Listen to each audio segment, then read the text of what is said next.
Welcome to Pop Culture Conversations. Pop Culture Conversations. All right, today we're going to talk about dissociation, normalizing dissociation, paranoia, schizophrenia, DID, MPD, dissociative identity disorder, um, multiple personality disorder, schizophrenia, normalizing all of that in pop culture and pop culture that literally gaslights the audience.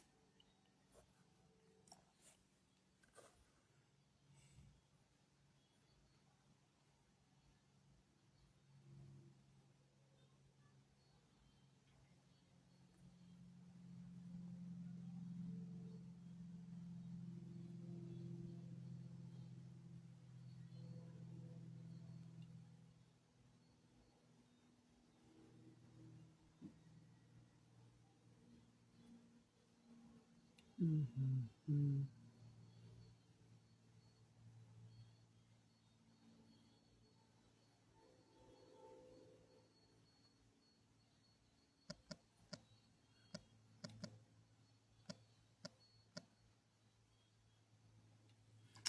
All right, where shall I start today? Let's see.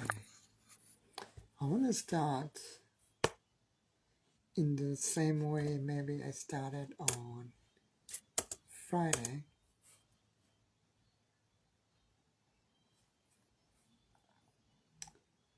which is to talk about the 1944 film Gaslight, which was pretty eye-opening and educational. I watched it for the first time about, I think about a week ago actually.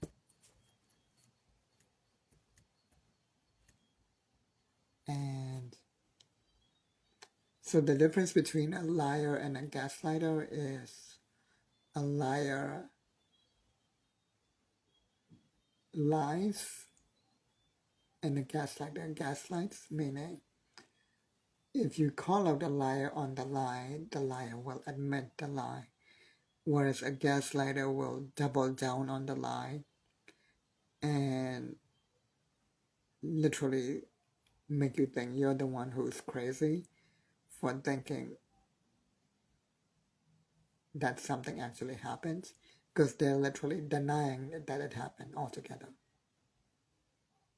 And this happens on the interpersonal level, but this also happens on the historical level, where they literally not only erase entire histories, but invert the history to its opposite, uh, what we call engaging in reverse victimhood, where colonizers, such as specifically, since you think I agree with you about some things, we don't agree, okay?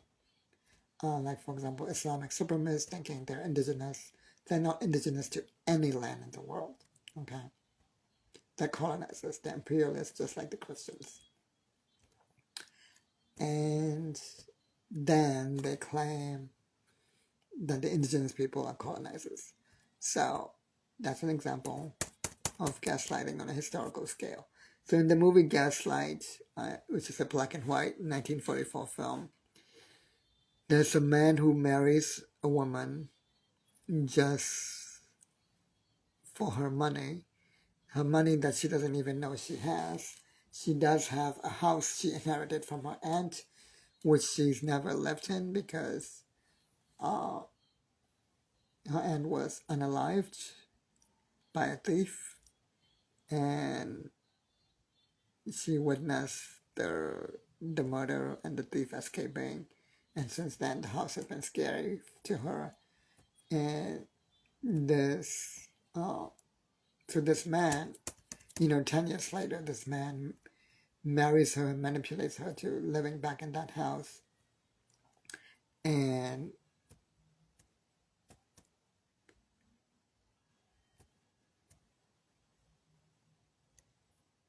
basically, he wanted that house. He wanted to live in that house without her. He wanted to drive her out of that house.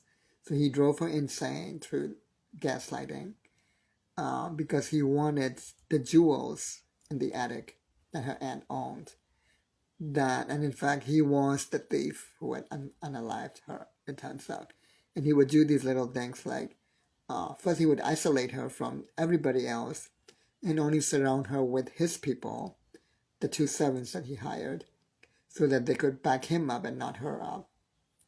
And he would do these little things like uh, turn off the gaslight or turn on the gaslight. And when she talks about it, he would be like, what gaslight? It didn't happen. And then later on in the movie, she starts hearing noises up in the attic. Oh, by the way, the attic had been boarded up, so no one can go there, right? Which also he manipulated her into doing it. And so she would hear these noises, and everybody denied that there were noises, even the servants. So, and then, no one was living there. No one could go up there. So she thought she was going crazy. It turns out she wasn't crazy. He was the one who had found a back alley entry through an empty house next door to get to the attic.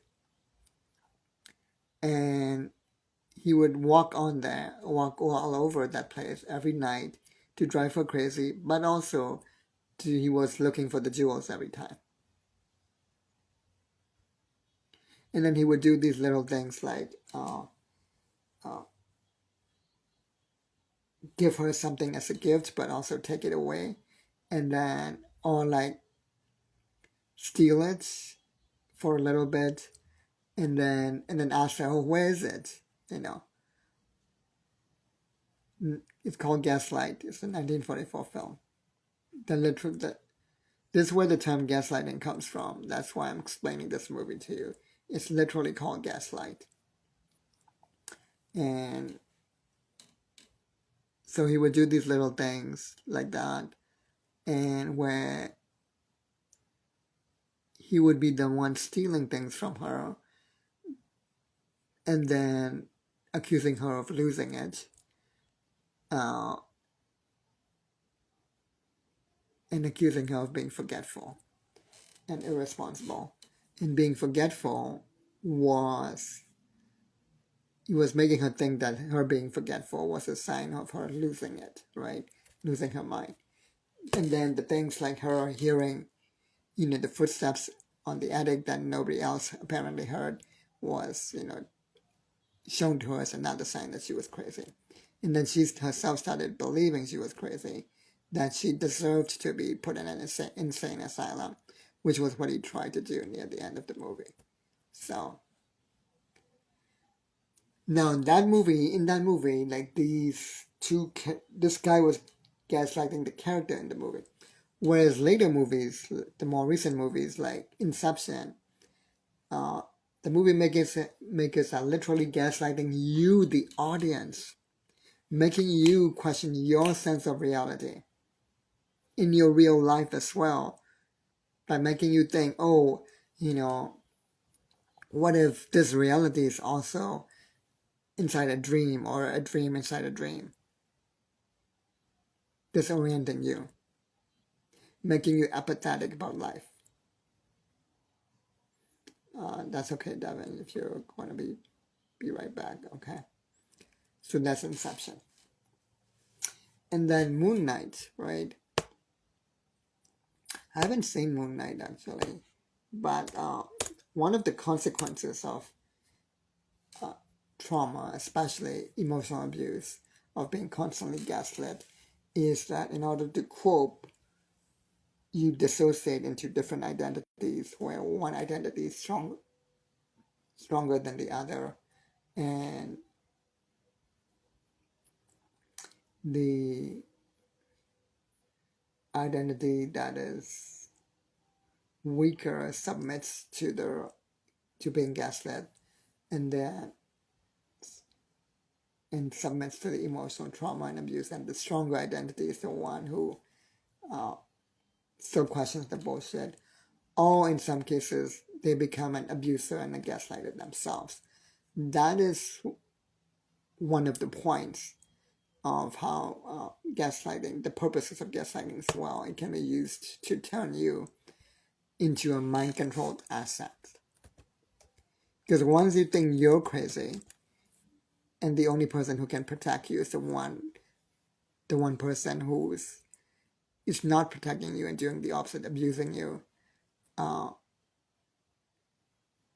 your entire sense of identity, your memory is dependent on them. And now they can do anything. They can command you to do anything at a literal command. And they can even do things like create associations where they don't even have to give direct commands. Make you see the color red, and then you will end up automatically doing what they want. Like that would be a symbol of specific commands they wanted to do. That's literally what MK Ultra did to its subjects, the CIA's MK Ultra.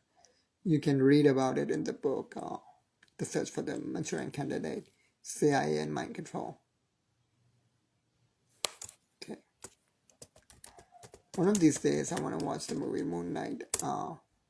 The TV series, just to understand DID better.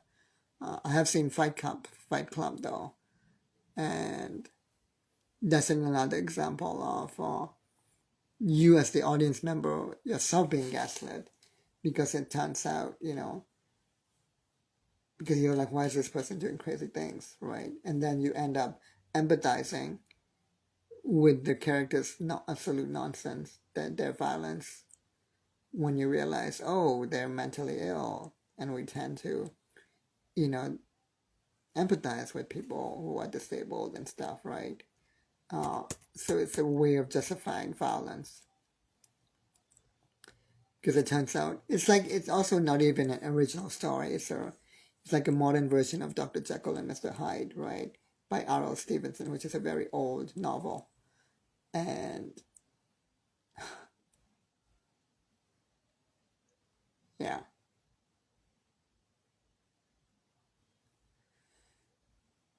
So in Fight Club, it turns out those two characters are actually one character, but they have a split personality.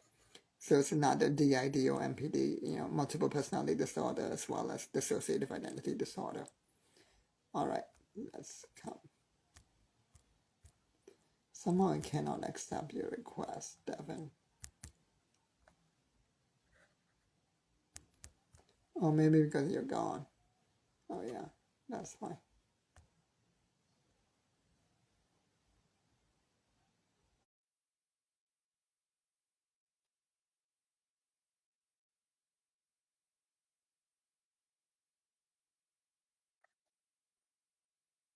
Okay. Um. Oh, so I just looked up the Moon Knight. It's a lot worse. Moon Knight is a lot worse because he is. In Fight Club, the main character has only two personalities, and Moon Knight, the hero of the movie, the main character actually has five personalities. So that is interesting. Maybe I'll do a whole episode on Moon Knight after I do more research, maybe next week.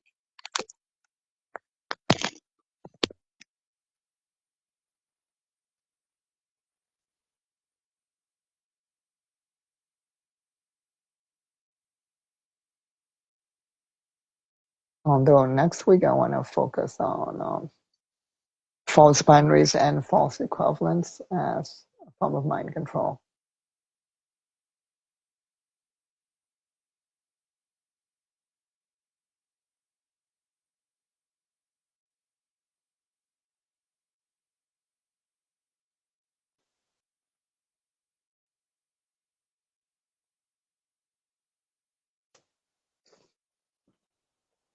Or maybe I'll do one on evolutionary trope and the 6 stages of historical Marxist materialism next week.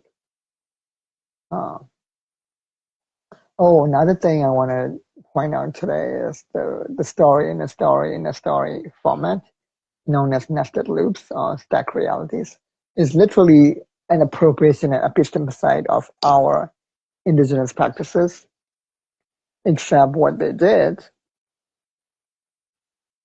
was to appropriate it and water it down and twist it and use it for mind control. Whereas when we invented that format, we use it to show that there are worlds within worlds and to expand your mind. The complete opposite. Whereas they're doing it to narrow your mind and increase your focus and your, not just your focus, but your intense relationship with the story, your attachment to the story, increase your attachment to the story, which itself is very traumatic in a way that's kind of pretty traumatic to your subconscious. And then when you're the most traumatized, right in the third layer of the story, like an inception, in a dream within a dream within a dream. A male. A dream within a dream, right? And that's what.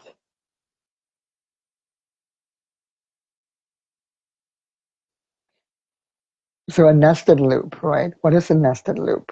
It's similar to what's happening in Inception, okay, where not only do they tell a story within a story within a story, which is what a dream within a dream within a dream is a metaphor for in Inception, they create an open loop in each layer of the story. In the first story, as the story is happening, one of the characters in the story will tell another story without the author completing the first story. And then as he tells another story, one of the characters in the story that he's telling will be probably writing a book or having a dream, which then gets into the third story. And only in that third level, they leave the message that they want, and then they rise back up to the second and third first layers, and then start completing a loop. That's Inception. I'll be right back. I'm going to end this live and do a part 2 because I kind of want to have, this is really good. That's all I wanted to say. So this is a short version of what I wanted to say and very concise. So I wanted to keep that. All right, peace and love.